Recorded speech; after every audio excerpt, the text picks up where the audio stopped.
வணக்கம்.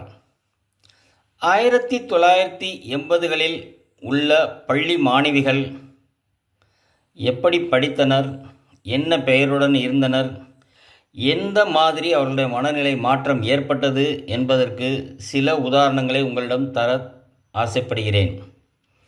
பெயர்களில் வடமொழி பெயர்கள் மிகவும் புகுந்துவிட்டன. தெய்வத்தின் பெயர், தெய்வ செயல்களின் பெயர் என்பது போன்று பெண் குழந்தைகளுக்கு யாழினி, தர்ஷினி, ஹர்ஷவர்த்தினி, ஹம்சவர்த்தினி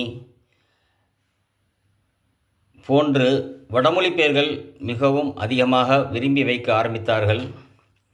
ஒரு பகுதியில் தமிழ் பெயர்கள் சுடர், மகிழ்ச்சி, இசை, இன்பம் போன்று சிலரும் வைக்க ஆரம்பித்தார்கள். கம்யூனிஸ்ட் கட்சியில் ஆதிக்கம் உள்ளவர்கள் ரஷ்யா, ஸ்டாலின், லெனின் போன்ற பெயர்களும் வைக்க ஆரம்பித்தார்கள்.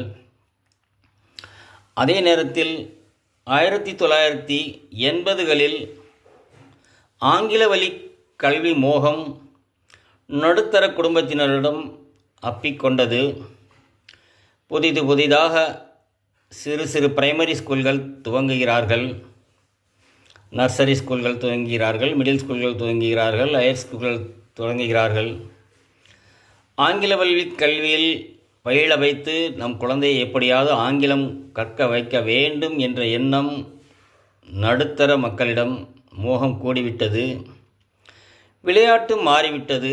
பன்னாங்குழி, தாயம் போன்று சிறு சிறு விளையாட்டுகளாக விளையாண்டு கொண்டிருந்த பிள்ளைகள் அனைத்தும்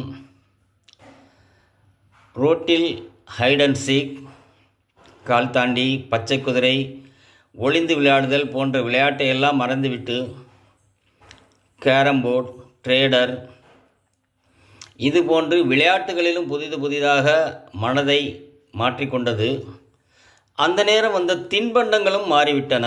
சாதாரண தின்பண்டங்களை மாறி எக்லர்ஸ், 5 ஸ்டார் போன்று மேலைநாட்டு சாக்லேட்டுகளும் அதிகமாக வர தொடங்கிவிட்டன. பிள்ளைகளிடையே வேற்றுமை வருவதற்கு இது மிக முக்கிய காரணமாக இருந்தது. கடலை மிட்டாய் திங்கும் பிள்ளையை 5 ஸ்டார் திங்கும் பிள்ளை ஏற்றுக்கூட பார்க்காது. இதுவும் ஒரு வகை பிரிவுக்கு காரணம்தான்.